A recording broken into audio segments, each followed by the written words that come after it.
Bagaimana seorang percaya dapat bertahan bahkan menang dalam peperangan melawan kerajaan kegelapan. Nah, jadi peperangan sekarang adalah peperangan melawan kejahatan, peperangan melawan kuasa iblis.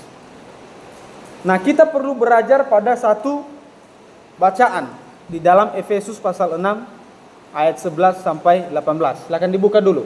Efesus 6 ayat 11 sampai 18. Kita baca. 1, 2, 3. Ya.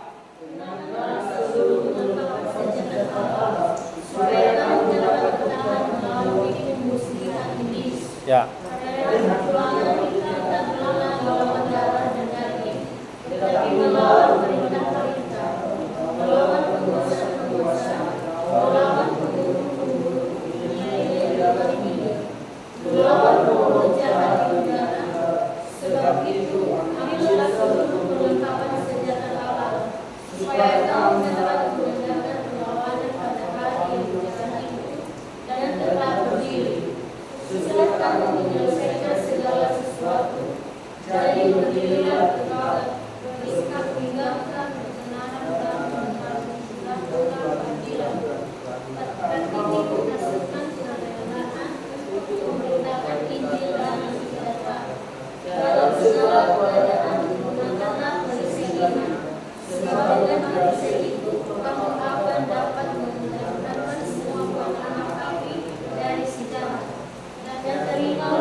Nah, firman Tuhan ini sangat indah, bukan?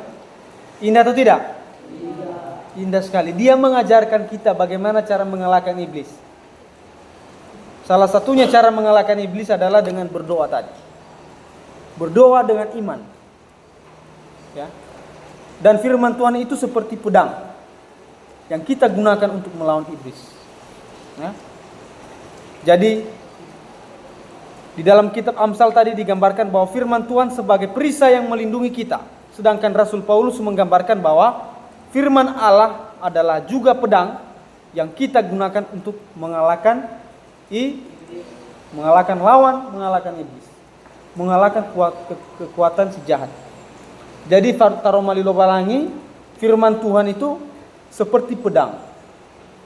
Ya, jadi kalau kamu menghidupi firman Allah, kalau kamu melakukan firman Allah, maka firman Allah itu seperti pedang yang bisa kamu gunakan untuk menghancurkan kekuatan iblis. Mengapa firman Tuhan begitu penting? Ya, ada yang bisa jawab? Mengapa firman Tuhan begitu penting?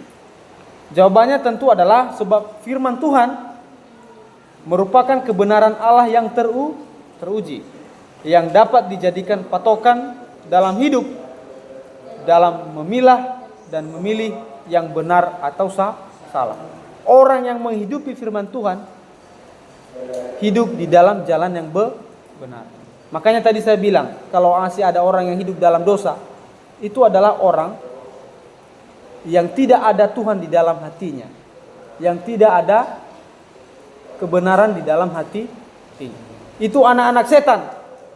Orang-orang yang berbuat dosa adalah anak-anak iblis, anak-anak setan. Jadi strategi iblis sejak awal adalah membuat manusia gagal dalam mengenali mana yang benar, mana yang salah. Contohnya waktu dia menipu Adam dan Hawa.